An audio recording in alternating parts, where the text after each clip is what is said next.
गरीब ननद का अमीर ससुराल। रिया घर की बेटी जो ससुराल से अपने मायके आई थी।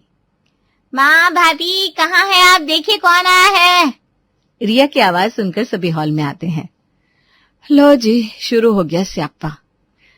हाँ दीदी। अरे बेटा तू आ गई? नहीं मम्मी, अभी तो रास्ते में हूँ, बस पहुँचने वाली हूँ। है? तो यहाँ तेरा क्या भूत खड़ा है? मम्मी मैं यूं ही मजाक कर रही थी। आप बताओ कैसी हो, ठीक हो ना? हाँ बेटा सब अच्छा है। तू बता वहाँ पे सब ठीक है ना? हाँ मम्मी। थोड़ी देर बात करने के बाद वहाँ जब घर की बड़ी बहू सीमा आती है। भाभी मुझे ना आपका पर्स चाहिए था, मुझे एक फंक्शन में जाना है, तो क्या मैं ले जा सकती हूँ? हाँ रिया कोई बात नहीं, मैं अभी पर्स लेकर आती हूँ। भाभी वो ब्लैक वाला लाना। हाँ, ब्लैक का मेरा आउटफिट के साथ बहुत अच्छा कॉम्बिनेशन हो जाएगा। अच्छा ठीक है। सीमा पर्स लेकर आती है। ये लो। भाभी थैंक यू सो मच, आप ना बहुत अच्छी हो। हर बार आप मुझे हर मुसीबत से बचा लेती हो। कोई बात नहीं रिया, ये तो हमारा फर्ज बनता है। तुम परेशान मत हुआ करो। तुम्हें जिस चीज की जरूरत हो तुम हमें बोल सकती हो। ठीक है भाभी। अच्छा, आपने जो नेकलेस पहना है वो कहाँ से लिया है? ये मैंने मिसेस शर्मा की दुकान से खरीदा है। अच्छा है ना? बहुत अच्छा लग रहा है, बिल्कुल सिंपल भी है और लुक भी ना अच्छा दे रहा है। आज पड़ोस में ही फंक्शन था ना, इसलिए पहन कर गई थी। अच्छा, वैसे कितने का है? मुझे भी खरीदना है। बस 500 रुपए का। 500 रुपए का? मुझे लगा कम का होगा। कोई बात नहीं, मैं ऐसे ही काम चला लूंगी। आपका पर्स मिल गया, यही बात है। आपको तो पता है हमारे हालात कैसे चल रहे हैं। मैं तो कभी इस तरह अपने शौक पूरे नहीं कर सकती। हाय राम, पता नहीं मेरी किस्मत कब इतनी अच्छी होगी। मेरे होते हुए तुम ऐसी बातें कैसे कर सकती हो रिया? तुम्हारी भाभी है ना। तुम एक काम करो, तुम मेरा नेकलेस भी ले जाओ। नहीं भाभी, मैं ऐसा नहीं कर सकती। क्यों नहीं कर सकती? मैंने कहा ना लेकर जाना है तो बस लेकर जाना है। बेटा ले लेना, जब तेरी भाभी इतने प्यार से दे रही है तो ऐसे मना नहीं करते।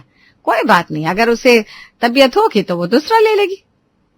अच्छा ठीक है, आप इतना कहती है तो ठीक है, मैं जल्दी ही लौटा दूंगी। अरे हाँ बाबा, मुझे कोई जल्दी नहीं है। ओके भाभी, थैंक यू, चलती हूँ, बाद में मिलूंगी। बाय भाभी। बाय। रिया सामान लेकर चली जाती है। रिया को जब भी कोई जरूरत होती तो वो अक्सर अपने मायके आ जाती। उसकी भाभियां भी उसे सपोर्ट करती और उसे वो चीज दे देती थी। कुछ दिनों बाद रिया फिर से आती है। भाभी वाओ, आपके फोन का कवर कितना अच्छा है। अच्छा है ना दीदी? इस पर क्यूट टेडी बेयर भी है। हाँ, आपने सही कहा, बड़ा प्यारा टेडी है। मेरे पास ना फोन का कवर ही नहीं है, इसी वजह से उसकी स्क्रीन पर क्रैक भी आ गया। कोई बात नहीं दीदी, मैं आपके लिए ऐसा ही कवर मंगवा दूंगी। अरे नहीं ना भाभी। अरे कोई बात नहीं दीदी। अच्छा एक काम करो, आप ये कवर मुझे दे दो, आप अपने लिए नया खरीद लेना। ये? हाँ, हमारा फोन सेम है ना। अच्छा ठीक है, आप ले जाइए, मैं नया वाला रख लूंगी। इस तरह चाहे कोई छोटी चीज हो या बड़ी, रिया को जो पसंद आती वो उसकी भाभियां उसे दे देती थी। एक दिन, अरे बेटा तुम बाजार जा रहे हो ना? जी मम्मी जी। अच्छा मेरा एक काम कर देना, जाते हुए ना ये सामान रिया के घर पर पहुंचा देना। ठीक है मम्मी जी। एक बार मम्मी जी हम जाने से पहले रिया को कॉल कर लेते हैं, क्योंकि आपको पता है ना वो कितनी बार तो घर पर ही नहीं होती। हाँ ये बात भी है, उसे फोन कर लो कि वो कहाँ है। सीमा रिया को कॉल करती है। हेलो भाभी, कहिए क्या हुआ? अरे रिया, कुछ सामान देना था तुम्हें और हम किसी काम से तुम्हारे घर के पास से ही जा रहे थे, तो हम तुम्हारे घर आने वाले हैं। तुम घर पर ही हो ना? अरे नहीं नहीं भाभी, मैं घर पर नहीं हूँ। तो कहाँ हो तुम? मैं ना बाहर किसी काम से आई थी। मैं अभी आपसे ज्यादा बात नहीं कर सकती, बाद में बात करती हूँ। हाँ? अरे रिया कॉल कट कर देती है। लो जी, मैडम जी ने फिर फोन कट कर दिया। क्या? क्योंकि मम्मी जी वो घर पर नहीं है। अरे पता नहीं ऐसे कहाँ रहती है, जब भी इससे पूछो तो कभी घर पर होती ही नहीं। कोई बात नहीं ना मम्मी जी, आप चिंता मत कीजिए। वैसे भी दीदी हमारे यहाँ अक्सर आती रहती हैं, जब आएंगी ना तब आप उन्हें दे देना। हाँ बेटा तूने सही कहा, यही करना होगा। कोई बात नहीं, तुम दोनों चले जाओ बाजार। सीमा और पलक बाजार चली जाती है। फिर कुछ दिन बाद जब रिया उनके घर आती है, पलक रिया के लिए पानी लाती है। पानी पीकर, वाह भाभी, काफी अच्छी लग रही है। Thank you. सच में ट्रे ना बहुत अच्छी डिजाइन की है, बहुत अच्छी लग रही है। क्या ट्रे? हाँ, मैंने ट्रे को बुला, आपको क्या लगा? कुछ नहीं लगा। अच्छा, आपको लगा मैं आपकी साड़ी की तारीफ करूंगी। हाँ, आपकी साड़ी भी बहुत अच्छी लग रही है। ओह, ये कलर ना सच में बहुत प्यारा है, पैटर्न भी अच्छा लग रहा है। क्या आपकी साड़ी? अरे रिया, इन सब चीजों के बारे में बाद में बात करना। पहले ये बताओ तुम खाने में क्या खाओगी? हम अभी तुम्हारे लिए मस्त चटाकेदार खाना बना कर लाते हैं। बहुत भूख लगी होगी ना तुम्हें? आपने बिल्कुल सही कहा, मेरे मन की बात छीन ली आपने। भूख तो मुझे बहुत लगी। आप बस मेरे लिए तीखा और चटपटा सा खाना बना दो। ठीक है, हम अभी बना कर लाते हैं। हाँ ओके। और पलक भाभी? इससे पहले कि रिया आगे कुछ बोल पाती, सीमा जल्दी से पलक का हाथ पकड़कर उसे खींचते हुए रसोई में ले जाती है। वहीं दूसरी तरफ, अरे भाभी तो मेरी पूरी बात सुनी बिना ही चली गई। अरे कोई बात नहीं, छोड़ उन्हें, तू अभी मेरे पास बैठ। अभी बहुत टाइम है, बाद में बात कर लियो अपनी भाभीयों से। हाँ, अभी तो मैं शाम तक रुकूंगी। क्या पता और भी कुछ समझ में आ जाए। क्या समझ में आ जाए? अब कुछ नहीं मम्मी, बाद में बताऊंगी। अच्छा बता, घर में सब ठीक है ना? हाँ मम्मी, अब तुम्हें क्या ही बताऊं। क्यों, क्या हो गया, बता ना मुझे। अभी इनका काम ना बिल्कुल अच्छा नहीं चल रहा, हमें तो अभी बड़ी परेशानी हो रही है। अच्छा ऐसी बात है? पैसों की काफी परेशानी चल रही है। कोई बात नहीं बेटा, मैं हूं ना, तू बता, मैं तेरी मदद करूंगी, तुझे घबराने की कोई जरूरत नहीं है। एक तरफ दोनों माँ बेटी बातें करती हैं, वहीं दूसरी तरफ दोनों बहुएं रसोई में खाना बना रही थी। दीदी, मुझे लगता है उन्हें मेरी साड़ी बहुत पसंद आ गई है। हाँ लगता तो है, आगे देखते हैं क्या ही स्यापा होना बाकी है। जब भी रिया घर पर आती तभी सीमा और पलक की धड़कनें बहुत बढ़ जाती थी, लेकिन ऐसा क्यों? वो तो हमें आगे जाकर ही पता चलेगा। सीमा और पलक खाना तैयार करने के बाद सबको परोसती हैं, फिर सभी साथ में बैठकर खाना खाते हैं। वाह भाभी, आपने आज दोनों ने फिर से कमाल कर दिया। वाकई बहुत स्वादिष्ट खाना बनाया है। थैंक यू दीदी, आप आई हैं तो आपके लिए स्वादिष्ट खाना तो बनाना ही था। हाँ भाभी, थैंक यू सो मच, आपने मेरे लिए इतना किया। मम्मी तुम ना सच में बहुत लकी हो जो हर रोज ऐसा खाना खाने को मिलता है। हाँ ये तो है बेटा, लेकिन हमारे यहाँ तो कभी ऐसा कुछ बनता ही नहीं। घर में पनीर बने भी बहुत अरसा हो गया है, इतने महीनों बाद आज जाकर पनीर खाना नसीब हुआ है। कोई बात नहीं बेटा, एक काम कर, तो यहाँ से सब्जी पैक करवा कर ले जाइयो और रात को खाने में तुम यही सब्जी खा लेना। ठीक है मम्मी, आप कहती हैं तो मैं ले जाऊंगी। बहू सब्जी पैक कर दियो। जी ठीक है मम्मी जी। भाभी ये आम का अचार और गाजर का अचार भी पैक कर देना। ठीक है। सीमा खाना पैक करके लाती है। भाभी मुझे ना वो ट्रे बहुत अच्छी लगी थी, क्या आप मुझे दे सकती हैं? ट्रे? हाँ, वो क्या है ना, बहुत सुंदर थी, उस पर बहुत अच्छा डिजाइन बना हुआ था, लेकिन हमारे यहाँ तो ट्रे भी नहीं है। जो एक थी उसमें क्रैक आ गया। अब मेहमानों को ऐसे उसमें कुछ सर्व करते हुए अच्छा नहीं लगता ना। ठीक है, तुम चिंता मत करो, मैं अभी लाती हूँ। सीमा रसोई में ट्रे लेने जाती है। और भाभी आपकी साड़ी ना बहुत अच्छी लग रही है, मेरे पास तो इतनी सुंदर साड़ी बची ही नहीं है। देखो ना कैसी पुरानी साड़ी पहनकर आ गई हूँ। रिया के इतना बोलने के बाद पलक उसे अपनी साड़ी भी दे देती है और सारा सामान पैक करके रिया सारा सामान वहां से ले जाती है। रिया के जाने के बाद, ये साड़ी तुम्हें तुम्हारी मम्मी ने गिफ्ट दी है ना? हाँ दीदी, लेकिन क्या कर सकते हैं, एक बार रिया दीदी की नजर जिस चीज पर आ जाए ना, फिर उनकी नजर इतनी आसानी से हटती नहीं है। वो साड़ी मेरी मम्मी मेरे लिए बड़े प्यार से लाई थी। हाँ, मैंने उस साड़ी को बचाने की कोशिश की।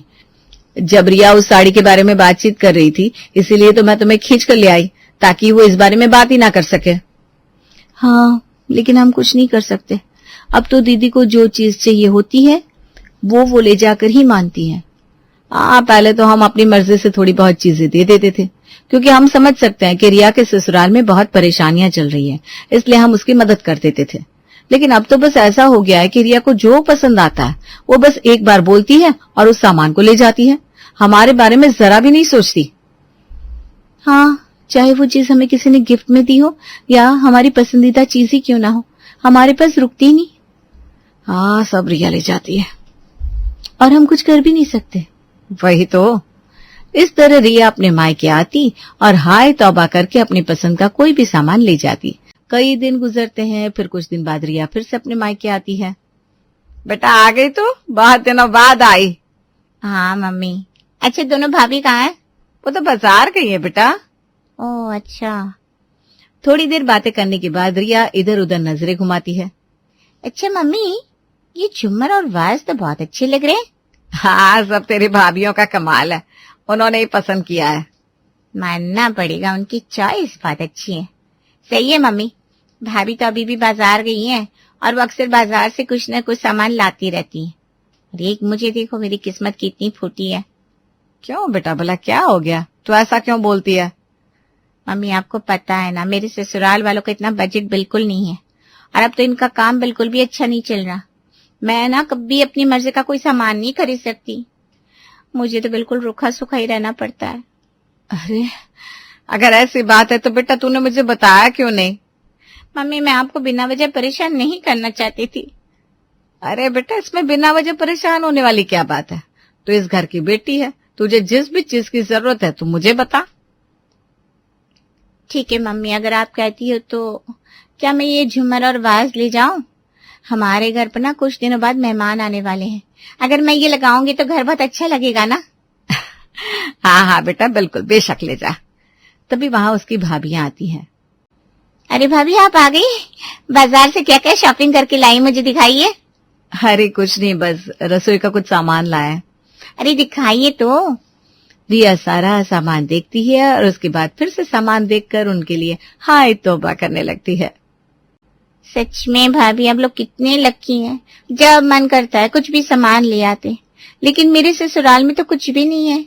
अब देखिए आप नॉन स्टिक पैन ले आए, लेकिन मेरे ससुराल वालों ने तो कभी इसकी शक्ल तक नहीं देखी।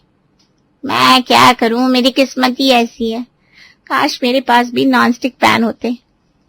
अरे बेटा, तो उसमें इतना सोचने वाली क्या बात है? तू ये सारा सामान ले जा और हम बाद में फिर से सामान ले आएंगे। क्या सच में मम्मी? हाँ बेटा बिल्कुल। Thank you so much mummy, आप कितनी अच्छी हैं। और भाभी आप दोनों भी बहुत अच्छे हैं, आप लोग हमेशा मेरे लिए इतना करते हो। अरे कोई बात नहीं, ये तो हमारा फर्ज बनता है। रिया की सामान मांगने की आदत इतनी बुरी हो गई थी कि अब तो सीमा और पलक भी काफी परेशान हो रहे थे, लेकिन वो कुछ कर भी तो नहीं सकते थे। अच्छा मम्मी, क्या इस बार भी आप मुझे 10,000 रुपए दे सकती हैं?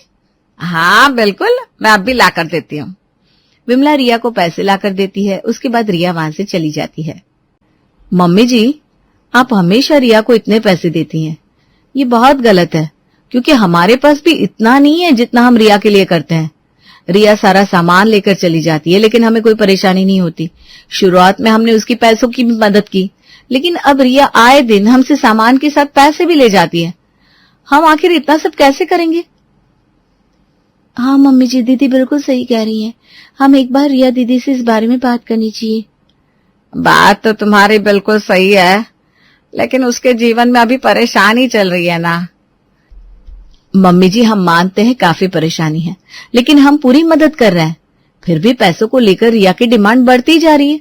आखिर रिया इतने पैसों का करती क्या है? हम इतना बड़ा खर्च नहीं उठा सकते, हमें घर के खर्च भी तो निकालने होते हैं। रिया की आदत से अब सब बहुत परेशान हो गए थे, क्योंकि रिया की पैसों को लेकर डिमांड काफी बढ़ रही थी।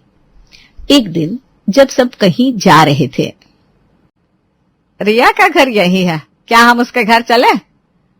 पता नहीं मम्मी जी, आज रिया घर पर होगी या नहीं, वो कभी घर पर ही नहीं होती ना। अरे कोई बात नहीं, आज चल कर देख लेते हैं। अब यहाँ तक आए तो एक बार चले ही जाते हैं, कोई ना कोई तो घर पर जरूर होगा। हम रिया के आने का इंतजार कर लेंगे। सभी रिया के घर पहुंचते हैं और वहां पहुंचने के बाद जो नजारा देखते हैं, सबके होश ही उड़ जाते हैं। रिया की सास उनका स्वागत करती है। आइए आइए समधन जी। कितना बड़ा और सुंदर घर है दीदी। हाँ, घर की सजावट कितने सुंदर तरीके से कर रखी है। रिया अपने मायके वालों को वहां देखकर काफी हक्का बक्का रह जाती है। अच्छा बहन जी, अब तो घर में सब ठीक है ना? घर के हालात अब ठीक हो गए ना? काम तो ठीक चल रहा है ना अब? जी बहन जी, हमें क्या हुआ, हमारे घर के हालात तो शुरू से ही बहुत अच्छे हैं। सब भगवान की देन है, भगवान की दया से बस मौज ही मौज है। अच्छा अच्छा। वैसे बहुत समय बाद आना हुआ। बस जी, रिया कहती थी कि वो घर पर नहीं रहती तो कुछ समय से वक्त ही नहीं मिल रहा था कि जब वो घर पर हो और हम आ सके। हाँ, क्योंकि ये दोनों हफ्ता 10 दिन में कहीं ना कहीं घूमने जाते ही रहते हैं। अभी पिछले हफ्ते दोनों बच्चे शिमला घूम कर आए थे। मुझे भी जाने को कह रहे थे, लेकिन मैंने कहा ना पापा ना, तुम ही दोनों घुमाया करो। क्या क्या? हाँ, देखो बेटा, इनकी फोटोज अच्छी है ना। पिछले हफ्ते स्विट्जरलैंड घूम कर आए हैं। स्विट्जरलैंड? अच्छा है रिया, तुम्हारी लाइफ कितनी अच्छी है, तुमने कभी हमें बताया नहीं। अरे वो बस। अच्छा, आप सब बात कीजिए, मैं अभी आती हूँ। कमला वहां से जाती है। तो हमसे इतने झूठ बोल रही थी, तुझे शर्म नहीं आई? हमें लगा तू मुसीबत में है और तुझे पैसों की बहुत जरूरत है, लेकिन हमें क्या पता था कि तेरे यहाँ अलग ही ठाट बाट चल रहा है। क्यों किया तूने ऐसा? कुछ नहीं मम्मी, वो बस मैं जो चीजें वहां देखती थी ना, उन पर मेरा दिल आ जाता था, तो मैं उन्हें यहाँ ले आती थी। वहां जाकर सबको पता चलता है कि रिया बस ऐसे ही चीजों को देखकर हाय हाय करती थी, लेकिन असल में वो सबके सामने गरीब बनने का नाटक कर रही थी। क्योंकि असल में उसके ससुराल में किसी भी चीज की कोई कमी नहीं थी, बल्कि उसका ससुराल तो उसके मायके से भी ज्यादा संपन्न था। हमें वहां तेरी हर रोज फिक्र होती थी और तू यहाँ आराम से अपनी जिंदगी बिता रही है और हमसे झूठ बोलती थी। किसी ने सच ही कहा है, किसी पर आंख मूंद कर इतना भरोसा नहीं करना चाहिए। मुझे तो पहले से कुछ गड़बड़ लग रही थी। इतना कहकर सब वहां से चले जाते हैं। रिया उनसे कुछ नहीं कह पाती, क्योंकि उसका सच अब सबके सामने जो आ गया था